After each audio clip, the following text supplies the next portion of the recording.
Oh, look at that. I'm making homemade parmos tonight, so I've prepped everything. That was my son. I've got breadcrumbs, so yeah, golden breadcrumbs from Tesco. I've beaten 4 eggs in this one. And then in this bowl, I've got plain flour, baking powder. I think it's 150 grams of plain flour, 3 tablespoons of baking powder, salt, pepper, paprika, and garlic granules. And then I've got 3 chicken breasts here.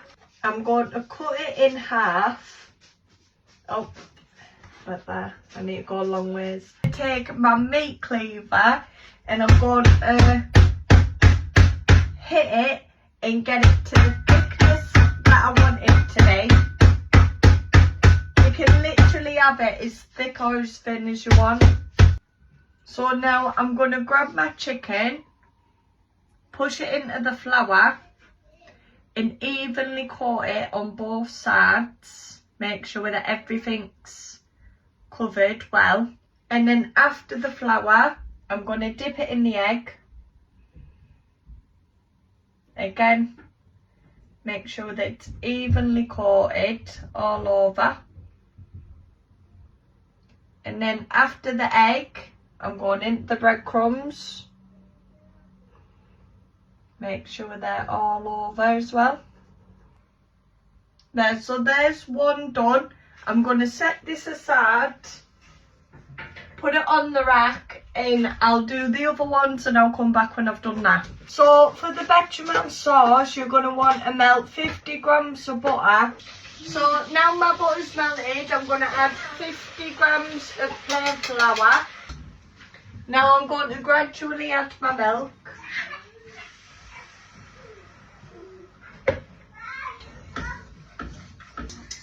So now that the milk is all incorporated and it's nice and thick, I'm going to add my seasonings. I'm just going to add some salt and pepper. So I've just grated them two, mixed them together a little bit. Now I'm going to start frying my chicken. Each chicken you want to fry on each side for about 5 minutes. So I'm going to get that in there now, and you want it so it's nice and golden crispy when it's taken out. I'm going to do 2 at a time and keep an eye on them and let them cook for about 3 to 5 minutes on each side. So now that I've fried all my chicken, it's all cooked, I'm going to put the bechamel sauce on top.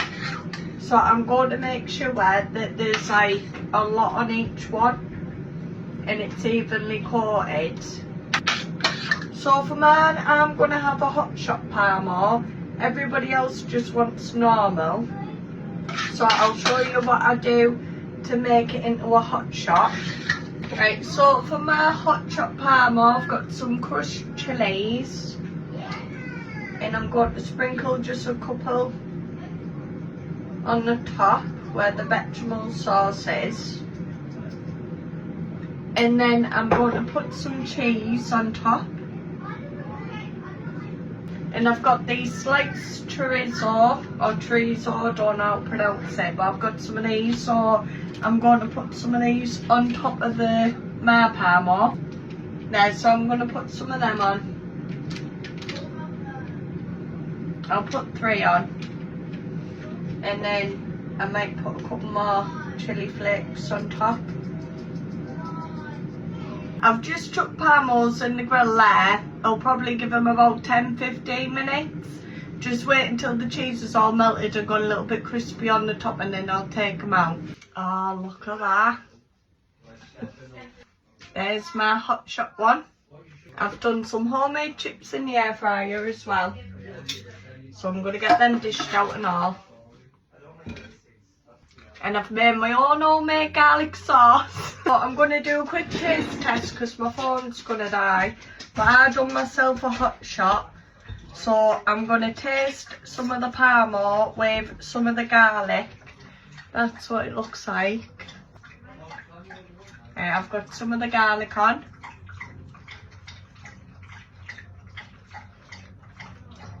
Nice. Unreal. So I'm going to go sit down and scratch.